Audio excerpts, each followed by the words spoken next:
నువ్వు తీస్తాం. ఇది పచ్చి పసుపు. ఈ పసుపుని భూమిలోంచి తవ్వుతారు.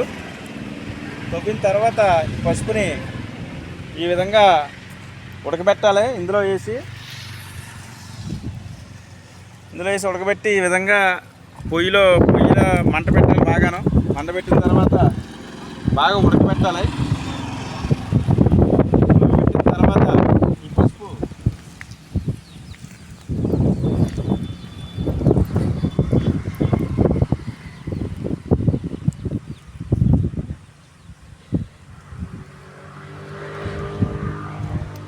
ఈ విధంగా దీన్ని ఉడకబెట్టిన పసుపు, అది పచ్చి పసుపు.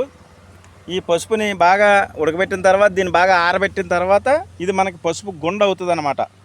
ఇది ఒరిజినల్ పసుపు.